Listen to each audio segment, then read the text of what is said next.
ഞാൻ കഴിഞ്ഞ ദിവസം മൂവാറ്റുപുഴ വരെ ഒരു ഫ്രണ്ടിൻ്റെ ഒപ്പം പോയപ്പോൾ ഇവിടെ ഇങ്ങനെ ഒരു ഊരമന ക്ഷേത്രം എന്ന് പറഞ്ഞ ക്ഷേത്രം ഉണ്ടെന്ന് പറയാം.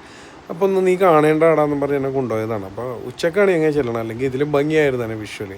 അതായത് വെയിലില്ലാത്ത സമയം രാവിലെയോ വൈകിട്ടായിരുന്നു വെച്ചാൽ അടിപൊളി. അതുപോലെ അവിടുത്തെ ഒരു ആംബിയൻസ് മൊത്തത്തിൽ ആ ക്ഷേത്രവും അതിൻ്റെ പരിസരം എല്ലാം ഭയങ്കര ഒരു പ്രത്യേക ഫീലായിരുന്നു, ഒരു പോസിറ്റീവ് എനർജി കിട്ടണം. പ്രാർത്ഥനാപരമായിട്ടാണെങ്കിലും മറ്റു രീതിയിലാണെങ്കിലും ഇപ്പോൾ ചില സ്ഥലങ്ങളിൽ നമുക്ക് ചെല്ലുമ്പോൾ അത് കിട്ടും ഓട്ടോമാറ്റിക്കായിട്ട്. നിങ്ങൾക്ക് അത് നിങ്ങൾ അനുഭവിച്ചിട്ടുണ്ടെങ്കിൽ ഞാൻ പറയണത് എന്താണെന്ന് നിങ്ങൾക്ക് മനസ്സിലാവും. അത് ഇപ്പോൾ എന്താ പറയുക, ചില അമ്പലങ്ങളിൽ അല്ലെങ്കിൽ ചില പള്ളികളിൽ അല്ലെങ്കിൽ ചില സ്ഥലങ്ങളിൽ ചെല്ലുമ്പോൾ, എന്നാലും ചില വീടുകളിൽ ചെല്ലുമ്പോൾ നമുക്കവിടെ ഒരു പോസിറ്റീവ് എനർജി കിട്ടും. അതേപോലൊരു സ്ഥലമായിരുന്നു. അപ്പോൾ എനിക്ക് പെട്ടെന്ന് പോരാൻ തോന്നിയില്ല, കുറച്ച് നേരമൊക്കെ അവിടെ സ്പെൻഡ് ചെയ്യണമെന്നുണ്ടായി. പക്ഷേ ഞങ്ങൾ വേറൊരു ആവശ്യമായിട്ട് പോയതുകൊണ്ട് അധികം നേരം സ്പെൻഡ് ചെയ്തില്ല. എന്നാലും ഇങ്ങനെ ഒരു സ്ഥലം കാണാൻ പറ്റി, അല്ലെങ്കിൽ ഒരു അമ്പലം കാണാൻ പറ്റി, വളരെ സന്തോഷമുണ്ട്. ഒരിക്കൽ കൂടി ഞാൻ അങ്ങോട്ട് പോകുന്നുണ്ട്, മര്യാദക്ക് വ്യക്തമായിട്ടൊക്കെ ഒന്ന് കാണാം. പിന്നെ ഈ അമ്പലത്തിൻ്റെ ഇതല്ല, ഇപ്പുറത്തെ അമ്പലമുണ്ട്, അമ്പലത്തിൻ്റെ തൊട്ട് പുറകിലാണ് ഈ മൂവാറ്റുപുഴ പുഴ പോകുന്നത്. ആ മൂവാറ്റുപുഴയാറിൻ്റെ ഫ്രണ്ടിലാണ് ഈ അമ്പലം ഇരിക്കുന്നത്.